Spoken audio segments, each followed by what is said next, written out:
Jake Morrison stepped off the transport ship and looked around. The space station was bigger than anything he had ever seen. Shiny metal walls curved up and around him. Lights blinked in colors he did not know existed. Strange smells filled the air. Some sweet, some bitter, some he could not place at all. This was Nexus Prime University, the most important school in the galaxy. Jake was the first human student to come here in over 200 years. He carried a small bag with his things and a data pad with his class schedule. Other students walked past him. Jake tried not to stare, but it was hard. A tall blue creature with 4 arms glided by. Its skin looked like water moving. A small furry being with big eyes scurried along the wall. It moved on 6 legs and made soft clicking sounds. 2 students stopped and pointed at Jake. They whispered to each other in a language that sounded like music. Jake could not understand the words, but he knew they were talking about him. Everyone was talking about him. Humans had a bad reputation in the galaxy. People called them Deathworlders. They said humans came from a planet so dangerous that it made them into killers. Most aliens were afraid of humans. Others thought humans were just stories made up to scare children. Jake did not feel like a killer. He was 22 years old and studied history back on Earth. He liked old books and quiet places. His mom made the best apple pie in their town. His dad taught him to fish when he was small. Jake was just a normal person who wanted to learn about other worlds. The main hall was full of students. Jake looked at his data pad. His first class was Advanced Interspecies Psychology with Professor Zektar. Room 1247. He had no idea where that was. A voice behind him said, "You look lost." Jake turned around. A girl with short black hair smiled at him.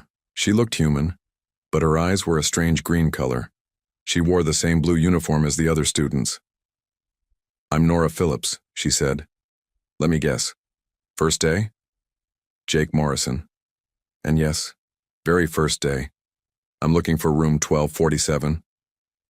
Zektar's class, good choice. He's one of the few professors here who doesn't think humans are monsters." Nora started walking. "Come on, I'll show you the way." They walked through long halls filled with students. Jake saw creatures he had only read about in books. Some were tall and thin like trees. Others were round and rolled instead of walked. A few floated in the air without touching the ground. "How long have you been here?" Jake asked. 3 years now. I was the first human student in a long time. Until you showed up." Nora stopped at a door marked 1247. "Fair warning. The other students might seem scared of you at first. Don't take it personal. Most of them have never seen a real human before." Jake nodded. He understood. Back on Earth, people were sometimes scared of things they did not know. The classroom was large and round. Seats were arranged in circles around a central platform. Students sat in small groups. Jake noticed that none of the groups had humans in them. Professor Zektar was unlike anything Jake had ever seen. The professor was tall and made of what looked like living crystal. Light moved through his body in slow waves. When he spoke, his voice sounded like wind chimes. "Welcome, students. Today we begin our study of how different species think and feel. Understanding each other is the key to peace in our galaxy." The professor's crystal eyes found Jake in the crowd. "We are fortunate to have a human student with us. Jake Morrison, would you please stand?" Jake felt his face turn red, but he stood up. Every eye in the room turned to look at him. Some students moved back in their seats. Others leaned forward to get a better look. "Humans are one of the most misunderstood species in our galaxy," Professor Zektar said. "Today we will learn the truth about Deathworlders." After class, 3 students approached Jake. The first was a girl who looked like she was made of blue water. Her skin moved and flowed as she walked. The second was a creature that looked like a giant bug with 6 arms. The third was tall and thin with gray skin and large black eyes. "I am Maya Chen," the blue girl said. Her voice bubbled like a stream. "I am from the water world of Merhai." The insect creature clicked his arms together. "Kaivan of the Click's Dominion. I speak for my..." The tall gray being nodded slowly. I am Lin Zhao of the Ethereal Collective. We seek knowledge above all things. Jake smiled. Nice to meet all of you, I'm Jake. Maya looked nervous. Professor Zektar wants us to work together on a group project. We must study how different species solve problems. Is that okay with you? Kaivan asked. His voice was like the sound of leaves rustling. We know humans have a reputation, Jake laughed. I promise I won't bite anyone. I'm just here to learn, same as you. Lin Zhao tilted his head. We have heard stories about human aggression, about your violent nature. Well, Jake said, I guess you'll have to judge for yourself. I can tell you that most humans just want to live in peace. We're not all warriors and fighters. The four students found a quiet corner of the library to work. As they talked, Jake could see his new teammates relaxing. Maya stopped flinching when he moved too fast. Kaivan began asking questions about Earth. Lin Zhao shared stories about his peaceful home world. Maybe this would work out after all. Jake had come to Nexus Prime to learn about other species, but it looked like he would also teach them about humans. He hoped he could show them that not all Deathworlders were monsters. Outside the library windows, the stars shined bright. Jake was far from home, surrounded by aliens in a strange place. But for the first time since arriving, he felt like he might belong here. He had no idea that something dangerous was already hunting in the shadows of the great space station. Something that would soon test everything the galaxy thought it knew about humans and Deathworlders. 3 weeks passed at Nexus Prime University. Jake had settled into his routine. Morning classes, afternoon study groups, evening meals in the great dining hall. He was making friends and learning things he never dreamed of back on Earth. Then, the disappearances started. The first student to go missing was a quiet boy from the fungus world of Spore Prime. His name was Bekval. He studied plant biology and spent most of his time in the greenhouse levels. One night, he went to check on his research project. Security cameras showed him entering the greenhouse at 9 in the evening. He never came out. 3 days later, maintenance workers found Bekval in a storage room 6 levels away. He was alive, but could not speak. His eyes stared at nothing. When doctors tried to help him, he just sat still and quiet. He had no memory of the missing 3 days. Jake heard about it from Nora at breakfast. She sat down at his table with a worried look on her face. Something's not right about this, she said. I know Bekval. He's not the type to wander off. Jake stirred his food. It was some kind of purple grain that tasted like chicken. Maybe he just got lost. This place is huge. For 3 days? In a storage room? Nora shook her head. And the way they found him. Just sitting there staring at nothing, that's not normal. More students went missing over the next week. A crystal being from the mineral world of Prism 7. Twin snake creatures from the desert planet New Sahara. A floating jellyfish student from the gas giant Nimbus. Each time the pattern was the same.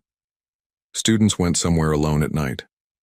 Security cameras lost track of them. Days later, they turned up in strange places with empty eyes and no memories. The university tried to keep it quiet, but word spread fast. Students started traveling in groups. The library closed early. Security guards patrolled the halls more often. Chancellor Morden called a meeting for all students. The Chancellor was a tall, peaceful creature with silver skin and a voice like soft music. His species, the Harmony Speakers, had not fought a war in over 1,000 years. We understand your concerns, the Chancellor said, but there is no need for panic. We have increased security measures. We ask only that you travel with friends during evening hours. Jake sat with his study group during the meeting. Maya's blue skin had turned pale with worry. Kaivan's 6 arms clicked together nervously. Linja kept looking over his shoulder. After the meeting, they walked back to the library together. The halls seemed darker than usual. Other students hurried past in small groups, talking in whispers. This doesn't feel right, Jake said. His friends looked at him. What do you mean? Maya asked. Jake stopped walking. He had felt something like this before, but he could not place where. It was like being watched by something hungry, like standing in a forest and knowing there was a predator nearby. I don't know how to explain it, but something is hunting here. Kaivan's insect eyes grew wide. Hunting? But this is a place of learning, a place of peace. Not everything cares about peace, Jake said. The words came out harder than he meant. Them to Lin Zhao studied Jake with his large black eyes. Your species comes from a dangerous world. Perhaps you sense threats that others cannot. Jake nodded slowly. Back on Earth, humans had learned to feel when something was wrong. They had to, or they would not survive. Other species in the galaxy evolved on safer worlds. They did not have the same instincts. That night, Jake could not sleep. He kept thinking about the missing students, about the empty look in their eyes, about the feeling that something was watching from the shadows. He got up and walked to his window. The space station was quiet. Most students were asleep. But somewhere in the dark, Jake knew something was moving, something that did not belong. The next day brought worse news. 2 more students had gone missing. This time, security cameras caught something strange. The footage showed the students walking down a hall, talking and laughing. Then the image got fuzzy. When it cleared, the students were gone. Jake watched the security footage with his study group. They sat in Professor Zektar's office, staring at the screen. Play it again, Jake said. The security officer, a large green creature with 4 eyes, replayed the footage. Jake watched carefully. Right before the image got fuzzy, he saw something. A shadow that moved wrong. A darkness that seemed to bend around itself. There, Jake pointed. Did you see that? The others looked where he pointed. They saw nothing unusual. I do not see what you mean, Professor Zektar said. His crystal body flashed with confused colors. Jake felt frustrated. He could see it clearly. Something that could hide from cameras. Something that could make people disappear without a trace. That evening, Jake's study group worked late in the library. It was almost midnight when they finally decided to leave. The halls were empty except for a few security guards. They were walking past the biology section when Jake felt it again, that predator feeling. Something was close. Something dangerous. He stopped walking. We need to go. Now. What's wrong? Maya asked. Jake looked around. The hall seemed normal, but his human instincts screamed danger. Every nerve in his body told him to run. Something's here, he whispered. The lights flickered. For just a moment, Jake saw a shadow move between the bookshelves. It was tall and thin and moved like liquid darkness. This way, Jake said. He led his friends toward the main exit. They walked fast but tried not to run. Running might attract attention. Behind them, Jake heard a soft sound, like breathing but wrong somehow, like air being pulled into something that should not be alive. They made it to the main hall. Other students were there talking in small groups. The danger feeling went away. Jake's muscles relaxed. What was that? Kaivan asked. His voice shook. I don't know, Jake said. But it's still out there, and it's getting bolder. Nora appeared beside them. Jake, you look like you've seen a ghost. Worse, Jake said. I think I've seen whatever's been taking the students, and I don't think it's done hunting yet. The friends looked at each other with fear in their eyes. Something was stalking the halls of Nexus Prime University. Something that could hide in plain sight and make people vanish without a trace. Jake knew his human instincts had saved them tonight. But he wondered if those same instincts would be enough to face whatever was coming. Next, the attack came during Professor Zektar's morning class. Jake sat with his study group in their usual seats. The professor was talking about fear responses in different species when the lights went out. Emergency lighting kicked in, casting red shadows across the room. Students looked around nervously. Power outages were rare on the space station. Please remain calm, Professor Zektar said. His crystal body glowed softly in the dark. This is likely just a maintenance issue. That was when Jake felt it. Predator sensation hit him like a punch to the stomach. Every human instinct screamed danger. His heart rate shot up. His muscles tensed. His eyes swept the room, looking for the threat. The other students seemed confused but not afraid. Their species had not evolved the same warning systems. They did not feel the killing intent that filled the air like smoke. Jake grabbed Maya's arm. "Something's wrong. We need to leave." "Jake, you're scaring me," Maya whispered. Her blue skin had gone pale. A soft laugh echoed through the classroom. It came from everywhere and nowhere at once. The sound was cold and hungry. "Finally," a voice said. "I was wondering when the little Deathworlder would notice me." The voice came from the center of the room, but Jake could see nothing there. Just empty space where the professor's platform stood. Professor Zektar stepped backward. "Who's there? Show yourself." "As you wish." The air in the middle of the room began to shimmer, like heat waves rising from hot pavement. Slowly, a figure took shape. It was tall and thin, covered in black skin that seemed to absorb light. Its eyes were silver and cold. Its fingers ended in sharp claws. Students screamed. Some tried to run for the doors, but they would not open. The creature had trapped them inside. "Shadowhunter," Professor Zektar whispered. His crystal body flashed with terror colors. "Impossible. Your species is extinct." The creature laughed again. "We are harder to kill than you peaceful fools believed. I am Vexnail, last of the Shadowhunters, and I have been very hungry." Jake had read about Shadowhunters in his history classes. They were the ultimate predators, a species that had nearly conquered the galaxy before being stopped by an alliance of other races. They could bend light around themselves, becoming invisible. They fed on the life energy of other beings. "You've been taking the students," Jake said. His voice was steady, but his hand shook. Vexnail turned to look at Jake. "The Deathworlder speaks. Yes, I have been feeding on your classmates. Slowly, carefully, building my strength for the hunt to come." The creature moved closer. Jake could see how it walked. Each step was silent and perfect. Its body flowed like liquid shadow. "Your kind interests me, human.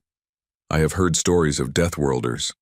They say you are apex predators from a world of death." "We're just people," Jake said. "Are you?" Vexnail tilted its head. "Then why can you sense me when others cannot? Why? Does your heart race with battle readiness while your friends cower in confusion?" Around the room, other students pressed themselves against the walls. Their species had evolved on peaceful worlds. They had no experience with real predators. Fear paralyzed them, but Jake felt something different. Yes, he was afraid, but underneath the fear was something else. Anger, the human refusal to go down without a fight. Vexnail moved toward a group of students in the corner. They huddled together, too scared to move. "I think I will start with the small ones," the creature said.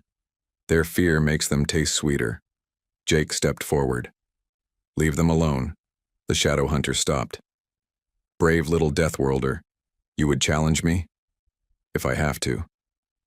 Vexnail laughed. "Foolish. I am the perfect predator. I have hunted and killed for centuries. What can one small human do against me?" Jake looked around the room. His friends stared at him with wide eyes. Professor Zektar's crystal body flashed rapid patterns of fear and confusion. 30 other students waited to see what would happen next. Everyone expected Jake to back down, to find a peaceful solution, to talk his way out of the situation. But Jake Morrison was human. His ancestors had survived ice ages and droughts. They had fought off cave bears and saber-toothed cats. They had climbed to the top of the food chain on the most dangerous world in the galaxy, and they had never learned how to quit. "Maybe nothing," Jake said, "but I'm going to try anyway." The Shadowhunter's silver eyes narrowed. "Then you will die first." Vexnail moved faster than thought. 1 second it was across the room. The next, it was right in front of Jake. Claws, reaching for his throat. But Jake was already moving. Human reflexes trained by millions of years of evolution kicked in. He threw himself sideways, rolling under a desk as the creature's claws slashed through empty air. The students gasped. No one had ever seen anyone move that fast. Jake came up holding a metal chair. It was not much of a weapon, but it was better than nothing. Impressive, Vexnail said.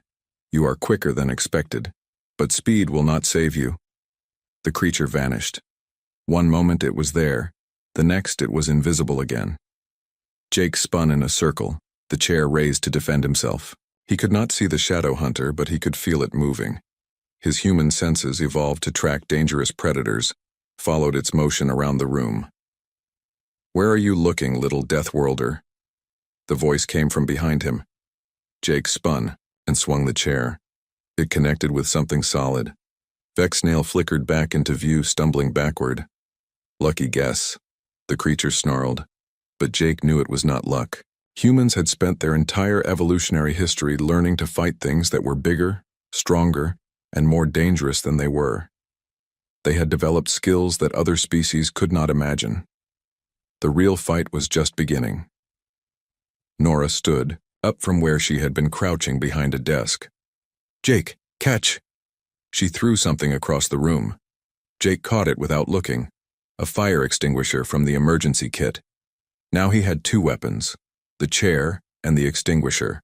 Still not much, but humans had learned to use tools better than any other species. Vexnail circled him like a shark. "Your friend wishes to help you die faster. How touching." "My friend wishes to help me kick your teeth in," Jake said. For the first time since appearing, the shadow hunter looked uncertain. This was not how prey was supposed to act. They should be running or begging or paralyzed with fear. They should not be making jokes and preparing to fight back. Jake Morrison was about to show the galaxy what humans really were. Not monsters or killers, but something far more dangerous. To creatures like Vexnail, they were survivors who refused to give up. The fight began in earnest. Vexnail lunged at Jake with impossible speed, claws extended. Jake swung the metal chair, blocking the attack. The impact sent vibrations up his arms, but he held on. The shadow hunter spun and attacked from a different angle. Jake ducked and sprayed the fire extinguisher. White foam filled the air. For a moment, Vexnail's outline became visible even when it tried to turn invisible. "Clever little Deathworlder," the creature hissed. "But tricks will not save you." Jake backed toward the wall, keeping the chair between himself and the predator. His human brain worked fast, analyzing the situation. The creature was faster and stronger. It could turn invisible. It had claws that could cut through metal. But it also had weaknesses. It was used to hunting prey that could not fight back. It expected fear and panic. It had never faced something that fought with tools and tactics. Vexnail vanished again. Jake listened carefully. Human hearing was not the best in the galaxy, but it was good enough. He heard the soft sound of footsteps moving to his left. Jake threw the empty fire extinguisher. It hit something invisible and bounced away. Vexnail flickered back into view, looking surprised. "How do you keep finding me?" "Lucky guesses," Jake said. But it was not luck. Every human sense was focused on the threat. His eyes tracked tiny changes in the air. His ears caught the smallest sounds. His nose picked up the creature's strange smell, like copper and old leather. Millions of years of evolution had made humans into the perfect tracking machines. They could follow dangerous animals across vast distances. They could hunt predators that were bigger and stronger than themselves. Vexnail did not understand this. On its homeworld, prey either ran away or died quickly. They did not study their hunters. They did not adapt and fight back. The creature charged again. This time, Jake was ready. He grabbed a desk and shoved it forward. Vexnail slammed into it, stumbling. Jake vaulted over another desk and grabbed a lamp from the wall. Now he had a weapon with reach. The lamp was made of strong metal with a heavy base. Jake swung it like a club, forcing the shadow hunter to keep its distance. "Stand still and die," Vexnail snarled. "No thanks," Jake said. He smashed the lamp into a light fixture. Sparks flew. The broken wires created an electric hazard. Now the creature had to be careful where it stepped. Around the room, the other students watched in amazement. They had never seen anything like this. In their cultures, fights were formal, affairs with rules and honor. This was something else entirely. This was survival combat at its most basic level. Nora moved along the wall, staying out of the direct fight. She grabbed another fire extinguisher and waited for her chance. Vexnail noticed her movement. Another Deathworlder wants to play? How delightful. The creature split its attention, watching both humans. This was a mistake. Predators from its world hunted alone and focused on single targets. They did not know how to deal with coordinated pack hunters. Jake saw the opening. While Vexnail looked toward Nora, he swung the lamp with all his strength. It caught the creature in the side, sending it stumbling toward the broken wires. Electricity arced across Vexnail's body. The creature screamed and jumped back. "Now," Jake shouted. Nora triggered her fire extinguisher. White foam covered the shadow hunter, making it impossible to turn invisible. Jake rushed forward with the lamp raised high, but Vexnail was far from finished. Pain and anger made it even more dangerous. It lashed out with both clawed hands. Jake barely got the lamp up in time to block. The impact threw him backward into a desk. The creature wiped foam from its eyes and snarled, "Enough games. I will tear you both apart." It moved faster than before, driven by fury. Jake rolled sideways as claws raked the spot where he had been lying. He came up holding a broken piece of desk as a shield. Nora flanked from the other side, throwing books and small objects to distract the creature. Her human brain worked the same way as Jake's. Find the enemy's weakness. Use every available advantage. Never give up. This was what other species did not understand about humans. They thought Deathworlders were violent and cruel, but that was wrong. Humans were not violent by nature. They were persistent. They were adaptable. They were the species that refused to quit even when everything looked hopeless. Vexnail spun between the two humans, slashing at both. Jake caught a claw across his arm. Pain flared, but he ignored it. Human bodies were designed to keep fighting, even when injured. He grabbed a heavy book and hurled it at the creature's head. While Vexnail ducked, Nora hit it with another spray of foam. The pattern repeated. Attack and retreat. Use the environment. Work together. Slowly, they began to wear the shadow hunter down. The creature was breathing hard now. It was not used to long fights. On its world, hunts ended quickly. Prey died fast or escaped completely. "You cannot win," Vexnail gasped. "I am the ultimate predator." "Maybe," Jake said, wiping blood from his arm. "But we're the ultimate survivors." He looked around the room. Broken furniture everywhere, exposed wires sparking, foam covering the floor. It looked like a war zone. Perfect. Jake grabbed the heaviest piece of debris he could find, a metal desk leg that had broken off during the fight. It was not sharp, but it was solid. Vexnail saw him pick up the makeshift weapon. The creature's silver eyes showed something new. Not hunger or anger, but uncertainty. For the first time in its long life, the shadow hunter faced prey that refused to act like prey. "Last chance," Jake said. "Surrender now and maybe we can work something out." Vexnail laughed, but the sound was forced. "I do not surrender to food. Your choice." Jake hefted the metal bar and took a step forward. Nora moved, to flank from the other side. They had foam, improvised weapons, and most importantly, they had something Vexnail could not understand. They had the absolute refusal to give up that had carried humanity from cave-dwelling scavengers to the stars. The shadow hunter prepared for another attack. It did not know that the fight had already been decided, not by strength or speed or special abilities, but by the simple human truth that sometimes the best way to deal with a monster is to be a more determined monster yourself. The end came suddenly. Vexnail made one final desperate attack, putting all its remaining strength into a killing blow aimed at Jake's heart. But the shadow hunter had made a crucial mistake. It had focused so completely on Jake that it forgot about Nora. As the creature lunged forward, Nora hit it from the side with a heavy piece of broken furniture. The impact knocked Vexnail off balance. Jake brought the metal bar down hard on the creature's head. The shadow hunter collapsed to the floor, unconscious but still breathing. For a moment, the classroom was completely silent. Then the doors burst open, Security guards poured in, carrying energy weapons and stun nets. "Stand back," the lead guard shouted. "We'll handle this." Jake dropped the metal bar and stepped away from the unconscious creature. His whole body shook from exhaustion and leftover adrenaline. His arm still bled from the claw marks. The security guards carefully wrapped Vexnail in special containment nets, designed for dangerous predators. The creature would be held in a high-security prison until experts could figure out what to do with it. "Is everyone all right?" one of the guards asked.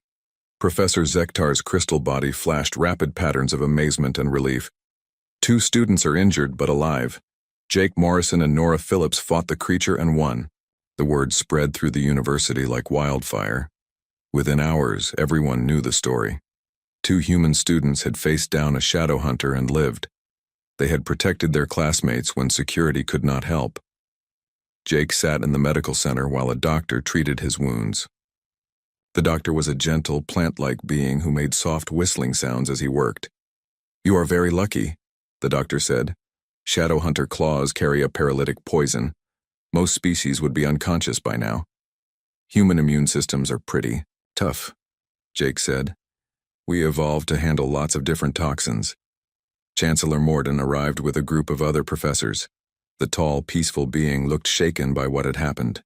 "Jake Morrison," the chancellor said, "the entire university owes you a debt. You and Nora Phillips showed great courage today." Jake felt uncomfortable with all the attention. "I just did what anyone would do." Professor Zektar's crystal body flashed disagreement patterns. "No, Jake, what you did was extraordinary. Most species cannot even comprehend fighting back against such a creature. We are taught from birth that some predators cannot be faced. But humans never learned that lesson," said Dr. Velton, the head of xenobiology. "Your species evolved alongside such predators. You developed the ability to fight back."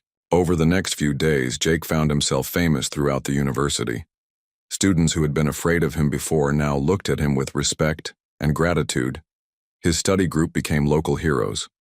Maya created a beautiful water sculpture, showing the fight. Kaivan composed a song for his hive that honored human courage.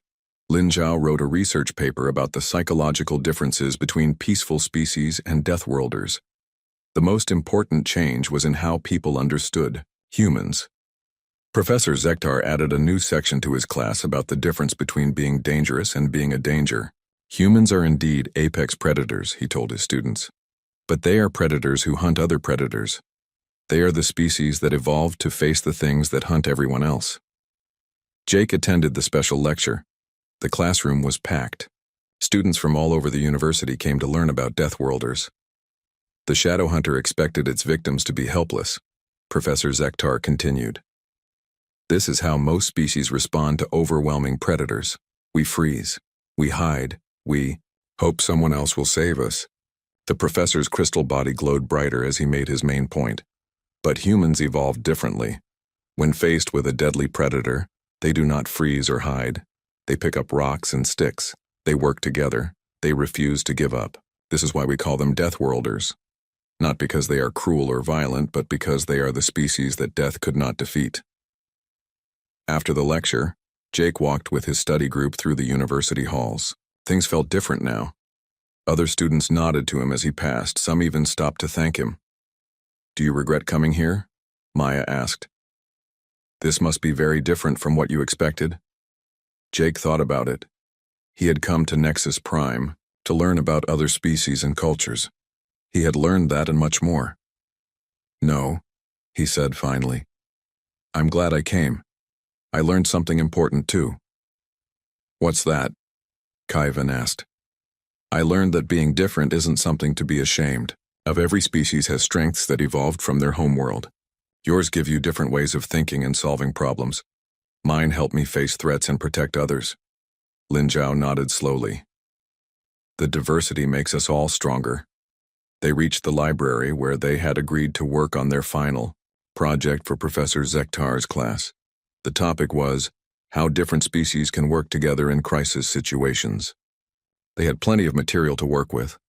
As they settled down to study, Nora joined them. She had become something of a celebrity herself. Several other universities had offered her positions teaching courses on crisis response. "Any word on our shadow hunter friend?" Jake asked. "Locked up tight," Nora said. "The experts say he's the last of his kind. They're trying to decide what to do with him. Maybe they can teach him to live peacefully," Maya suggested. "Show him that hunting other sentient beings is wrong." Jake doubted it would be that easy. Some creatures were just too dangerous to trust, but he hoped they would try. Everyone deserved a chance to change. The galaxy was a big place with room for all kinds of species. Peaceful ones like Maya's people, who built beautiful things and asked thoughtful questions. Logical ones like Lin Zhao's race, who sought knowledge above all else. Communal ones like Kaivan's hive, who worked together for the good of all. And, yes, there was room for humans too. The Deathworlders who refused to back down from a fight. The species that evolution had forged into protectors and survivors. Jake looked around the library at all the different students working together. This was what the university was really about. Not just learning facts from books, but learning to understand each other. He picked up his data pad and started writing. Their final project was going to be the best thing he had ever written. A true story about the day a killer walked into class and how friendship and courage saved the day. It was a story the whole galaxy needed to hear. Outside the library windows, the stars shined bright and peaceful. The universe was vast and full of wonders. And somewhere among those stars, other species were learning that humans were not monsters to be feared. They were friends to be trusted and allies to be valued. The Deathworlders had found their place in the galaxy at last.